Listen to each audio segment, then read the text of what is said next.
Hi, and welcome to This Week in East Brunswick, the town's own news and information program. Tonight we'll start with a news series we'll be bringing you on historic spots in Middlesex County. This week, visiting the Thomas Warne Historical Museum on Route 516 in Old Bridge. Peggy Ballister-Howells continues with her tips on composting, and we'll visit with Township Arts Coordinator Dolly Vasta at the Community Beach and also at Playhouse 22. Health Facts with Dr. Robert Carlin and information on hypnosis and health. Also, this week's constitutional comment from Audrey Babbix and consumer advocate Adrian Eisner with information about heat stress. All this and more coming up in the next half hour, but first a quick look at what's on Channel 8 next week. Monday at 10 a.m., it's Look Great, Feel Great with Lenore Kulik, followed at 10:30 by For Art's Sake with Dolly Vasta, with a look at the Middlesex County Beauty Pageant. Tuesday at 7 p.m., it's Kid Stuff with folk singer Jim Albertson.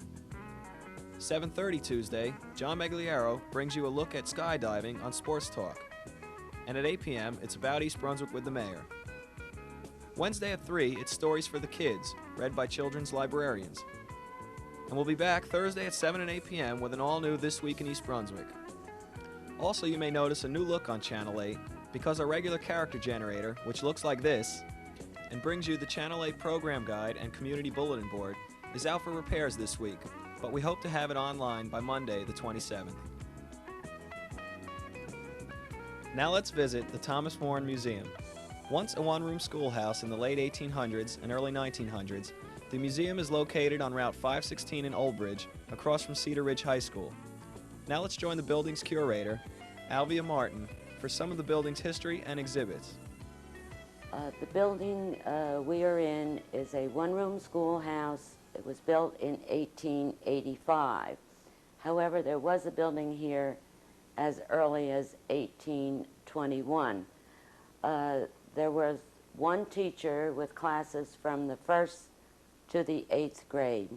There's quite a good documentation of the teachers and the pupils, and we have many photographs available for people to look at in our museum collection. We have a large research file, and we work with college students and high school students on a one-to-one basis for those doing research in specific areas. There have been even Winterthur Museum has done research in our museum on the salt glaze pottery. We have a nice exhibit of clay, stoneware, and the early salt glazed crocks that were made by James Morgan and the Warne and Letts potteries that were so prominent here. Before the white man came, of course, the land was occupied by the Lenni Lenape Indians.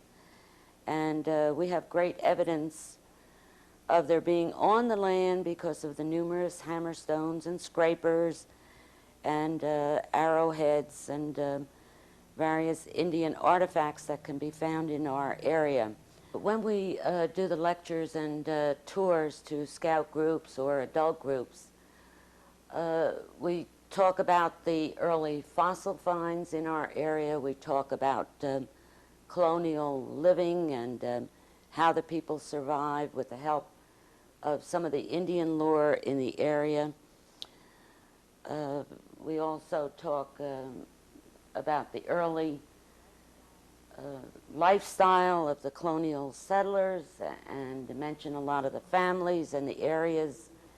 So many of the items that you see in the museum all have been donated by interested parties, people that have lived in the township, and many that have had their roots here but have moved to other states, but they're sending back material for the museum.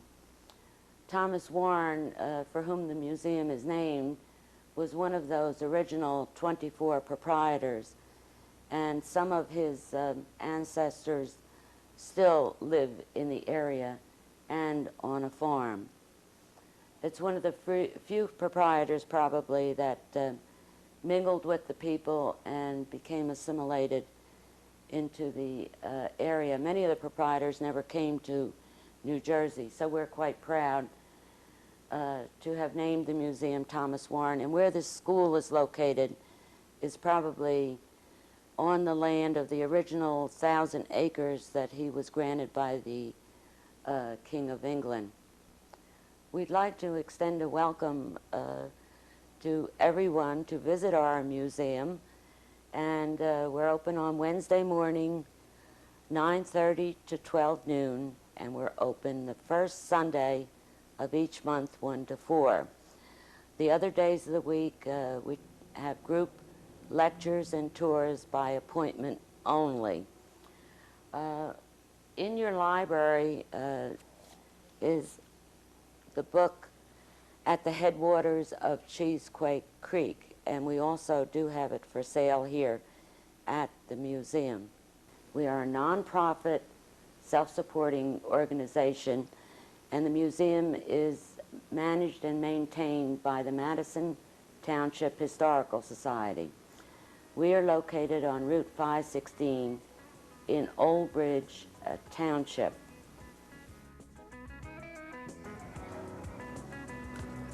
Hey, Frack, do you realize it is 94 degrees today here at the East Brunswick Community Beach? I certainly do. I'm sweating also. Yes, and I am fully dressed for a change. So why don't you tell our audience while we're here? Well, we came by today at the Community Beach to tell you to join us here this coming Sunday evening to 7 o'clock to hear The Molasses Hill Band. They're a super country, pop, rock band, 5 members. Oh, I only have 4 fingers up. Sorry. They kind of do everything, That's folks, right. you know, so it's enjoyable. It'll reach the whole family. And it's foot tapping, hand clapping. Listen, you don't want to miss it. And I hate to mention this, but just in case it might rain, it'll be at the library. It's such a terrible word to use, that word rain, isn't it? Yes, it is. I know. So we'll see you all there. And by the way, if you show up Sunday, I've got a wonderful story to tell you how I happened to hire this group. So I'll see you Sunday. Do I have to wait till Sunday, too, to hear the story? Yes. By the way, this is Karen Burke, Manager Recreation. Commonly known as Frack. That's And this right. is Dolly Vaster, Arts Commission person, That's right. and she's known as Frick. That's Frick. So Frick and Frack will see you Sunday evening, That's right. 7 o'clock, down here. Right. Take care. Bye. Want to sit?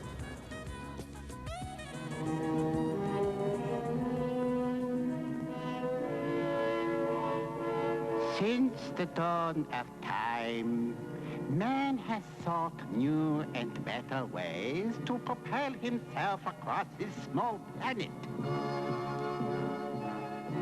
Now, a new age dawns as man discovers the foot. Just one foot can hop, tap, kick. 2 feet can walk, skip, run. A small hop for one man, a great step forward for mankind. This message was brought to you in the interests of the better use of feet. A message from the NRPA and your local recreation and park agency. And now for more composting tips from Peggy Ballister House, Middlesex County Agricultural Agent. Sometimes finding just the right spot to put your compost pile can be a problem. Besides that, there's other problems involving insects and the fact that compost piles really aren't a very pretty thing to look at. So, for those of you with those kinds of problems, there's a very simple method of dealing with your compost, and that's to compost it in black plastic bags. Now, one of the problems with black plastic bags is that they're easily punctured, so one of the things that I'm doing here is chopping things up into very small pieces, and that will help to eliminate some of the puncturing problem. Now, I have here a plastic bag that is green on the outside. Well, green's not too bad, but black is better. And many of the plastic bags that are available on the market are black on the inside. So if you turn them inside out, they will be black. And the reason that black is best is that it absorbs the heat. Now, since you have such a small quantity of material in the bag, the heat buildup will be minimum. And it's very important to have the heat buildup in order to kill off the pathogens and the weed seeds. So if it's black, it will absorb sunlight and hopefully get a little bit more heat built up inside. Now we're going to fill this plastic bag up only about halfway. And you don't want to use exclusively grass clippings. As a matter of fact, only a very small portion should be grass clippings, because grass clippings will decompose very rapidly and will produce odor problems, which you want to avoid at all costs. So you fill this up about halfway. You don't want to fill it up more because it'll become too heavy. It may not seem heavy while you're filling it up, but we have to add a tremendous amount of water, and that will add to the weight. And if the bag rips and falls apart, that doesn't do anybody any good.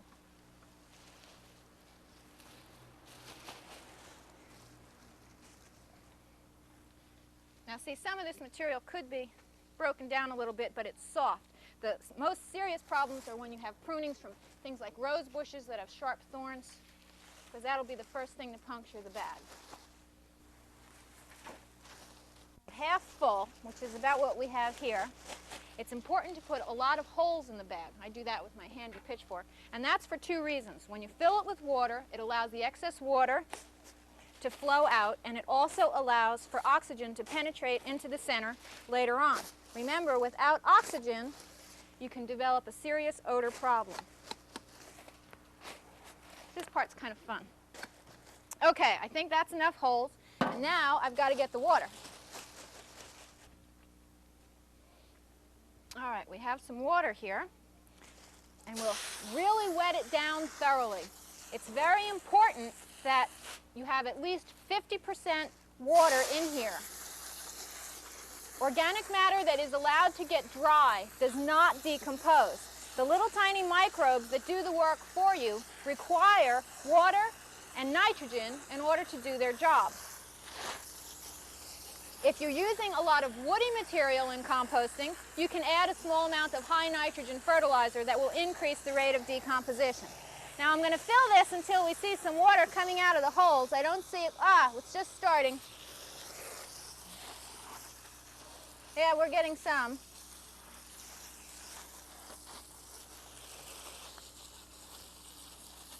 Okay, that looks good. And then you have to tie up the bag. Now you don't want to tie it too tight. Make the old rabbit ear technique here.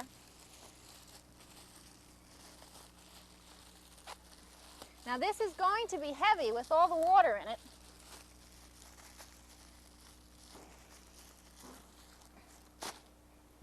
And it's going to compost in there, but one of the problems is it is contained in plastic, and we have to get oxygen in. Well, you can make a pile of this in the corner someplace, and every once in a while just give it a kick. Can't be much easier than that. We've got some of the extra water coming out now, and in probably a year or less, you will have nice, brown, rich compost that you can use in your garden to improve the soil or as a mulch. Now, we've talked about several different methods of composting and several different things that you can do with it once it's finished. If you would like some more information, we have lots of it in printed form, and you can contact us at the Middlesex County Cooperative Extension Service of Rutgers. So if you have any more questions, just give me a call there. This is Peggy Ballister-Howells, your Middlesex County Agricultural Agent on composting. Dr. Robert Carlin is a professor of psychology at Rutgers University and lives in Princeton. One of the most fascinating areas in modern psychology is hypnosis. Hypnosis has been around for about 200 years, and you would think that we would have gotten rid of it by now, proved in one way or another that this silly ritual is all nonsense, that people really aren't hypnotized or just are suggestible or influenceable or gullible in some sort of way. Well, in fact, hypnosis has been a center of some very good psychology research over the last 75 years or so. Major figures in psychology and psychiatry, from Freud and Hull back in the early part of this century to people these days like Jack Hilgard and Martin Orne and Ted Barber, have all studied hypnosis extensively. And hypnosis has a very good research tradition as a result, and we know a good deal about it. We are really starting to know a good deal about its possible effects on health and how it can help people. The research has not gotten rid of hypnosis. Rather, it's elucidated some of its properties, some of the ways in which it can be particularly helpful. Most people are used to thinking about hypnosis in terms of habit control. And indeed, hypnosis can be a very good help for some habits. Smoking is probably the prime example of that. Hypnosis for weight loss is probably less successful for most people. Hypnosis, however, is also very useful for three sets of disorders that most people don't think of. One are skin disorders, the second are disorders centering on pain, and the third set of disorders have to do with immune system functioning. Let me deal with the latter two, hypnosis and pain, and hypnosis and the immune system, in this brief segment. Hypnosis is one of the most useful treatments for pain. Many people can be hypnotized enough to well enough to help them with many pain problems. In acute pain, well over 90% of the population can be helped with hypnosis. Now, many people think, well, that's only true if the pain is psychological. That's not at all true. As a matter of fact, hypnosis is most helpful if the pain is physical. Some clear examples of the use of hypnosis in physical pain, for instance, are the use of hypnosis in burn units, where hypnosis makes the changing of dressings much easier. If you're facing pain or are in chronic pain, at least try hypnosis. It helps some of the people a great deal some of the time. The other use of hypnosis is in immune system functioning. We're not sure why hypnotic suggestions can help with immune system functioning yet, but in fact, increase in immune system functioning has been demonstrated, at least in a preliminary manner, with hypnotic suggestions. This provides some fascinating notions about the possible uses of hypnosis. These are just beginning to be explored, and we'll probably know more about them in a few years. I'm Dr. Robert Carlin, and this has been Health Facts.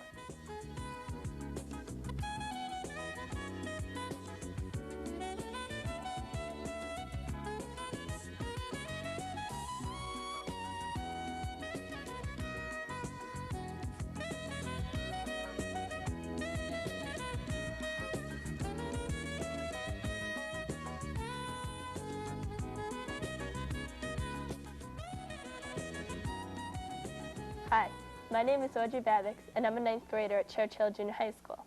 I'm bringing you this week's comment on the Constitution. My topic is the woman's role in the Constitutional Convention. Throughout the summer of 1787 in Philadelphia, the role of women in the Constitutional Convention was not considered. Whether the Founding Fathers favored the New Jersey Plan or the Virginia Plan, slavery or abolishment, the men who convened in Carpenter's Hall shared assumptions so fully that they did not even debate the issue. John Adams of Massachusetts clearly ignored the point in a famous letter from his wife Abigail, dated March 31, 1776. In the new Code of Laws, which I suppose it will be necessary for you to create, please remember the ladies, and be more generous and favorable to them than your ancestors. Do not put unlimited power into the hands of the husbands. Remember, all men would be tyrants if they could. If particular care and attention is not paid to the ladies, we are determined to foment a rebellion, and we will not be bound by any laws in which we have no vote or representation. Abigail's plea on behalf of women for representation in the government did not have precedence. In New Jersey, the state constitution of 1776 enfranchised all free inhabitants meeting property and resident qualifications, clearly stating, every voter shall, in free deliver his or her ballot. Unfortunately, Abigail's plan was ignored, and the New Jersey election statute did not become a role model. In fact, when the women's vote in New Jersey was thought to have been exercised as a block vote in 1797, in a state legislative campaign, the defeated party, in that case the Democratic Republicans, launched a bitter campaign to end women's suffrage. Two themes emerged from this. The first argued that women who appeared at the polls were unfeminine, forgetful of their proper place. The second argument stated that women were easily manipulated, if not by their husbands, then by their brothers or fathers. In 1807, New Jersey passed new election law. This excluded women from polls. True to Abigail's word, rebellion was fermented throughout the United States. This gradually forced the state legislators to recognize the rights of women. Pressure was also directed at the national government. A long, arduous battle was required before the passage of the 19th Amendment in 1920, giving women the right to vote throughout the United States.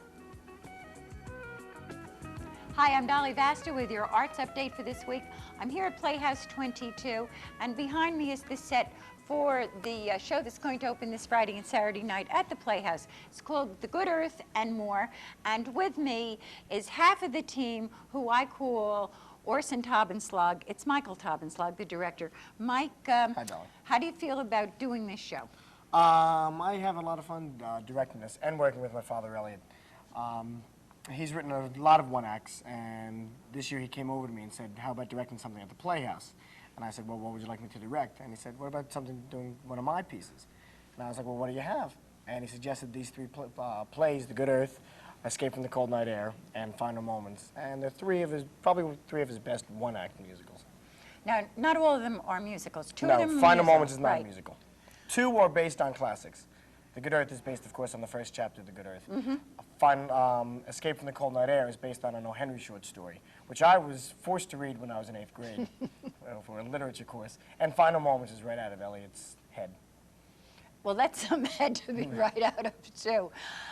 You know, I heard you last night because I'm in the show, and Right. for our viewers, hopefully, maybe we'll get them out. But, you were giving notes afterwards.